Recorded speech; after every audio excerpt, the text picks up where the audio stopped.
तिथं थोडे मारामारी भांडणं धिंगाणा, माझ्या पहिल्यापासून अंगामध्ये धिंगाणा मस्तीची सवय. तसा तू रगील माजलेल्या बोकडासारखा वाटतो बरं का, त्यात काय वादच नाही म्हणा. पण या कलियुगात का नाही कुणी कीर्तन सांगायला लागलंय, आणि तू तर का नाही बुवा या नावाच्या या शब्दावर का नाही तू कलंक आहेस, कलंक. सट्टेबाज कुठला.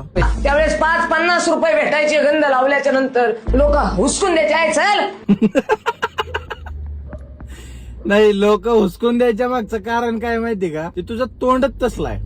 तुझं तोंड बघता क्षणी का नाही असं वाटतं पायातलं खेटर काढावं, खार करणं वाजवावं. पण तरी सुद्धा मी लापटपणाने जायचो गंध लावायचो. लापट तर तो हायच, कारण का एवढ्या सगळ्या जणांनी सांगून बी जर तू 500 रुपयात एक शिवे विकत असशील तर तू किती मोठा सट्टेबाज असेल हे आता हळूहळू लोकांच्या लक्षात येईलच. सोशल मीडियावर भरपूर मला ट्रोल केलं गेलं. भरपूर लोक आता मी कपडे विकताना लोकांना दिसतो, मी XUV मध्ये फिरताना लोकांना दिसतो, माझे फॉलोअर्स वाढलेले लोकांना दिसतात, सगळा समाज त्या ठिकाणी मला डोक्यावर घेताना लोकांना दिसतो.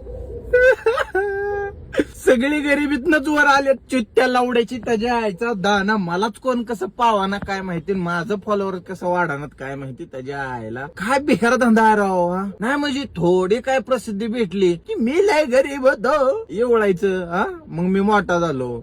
आज एवढा मोठा होण्यासाठी आम्ही कधीतरी गंध लावलाय, कधीतरी त्या नदीमध्ये जाऊन गणपती सोडले. एवढा मोठा होण्यासाठी आहे ना तू लोकांची लूट केली, लूट. गंध लावून आणि गणपती सोडून कोण मोठं होत नाही रे शाटरपक्षा, कळलं का. तू मला तरी नको शिकवू, मी प्रूफ सहित दाखवतो. मी सुद्धा आळंदीत शिकलेलो आहे. अंगावर काटा आला तरी मी अजून काहीच बोललेलं नाही, आणि मी बोलल्यावर आहे ना काटा नाही गांडीतून घाम फुटतो, गांडीतून, कळलं का.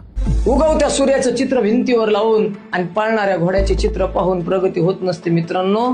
तर सूर्य उगाच्या आधी उठावं लागतं आणि घोड्याच्या वेगाने पळावं लागतं. आप्पा बाद झाल्या तुमच्या गप्पा. सूर्य उगवायच्या आधी पळावं लागतं हे आम्हाला मान्य आहे, पण सूर्य उगवायच्या आधी पळून पळून का नाही हे एवढं हातभर लांब आमचं का ना मुळव्यात बाहेर पडले, कळलं का. मोठं होण्यासाठी फक्त 2 नंबर आणि स्कॅमच करावा लागतो हे आम्हाला बी चांगलं माहितीये. आमच्या गांडीचं तुंतुन झालं, तुंतुन सूर्य उगवायच्या आधी पळून. त्यामुळे ही असली आहे ना झवणगिरी आम्हाला शिकवू नका.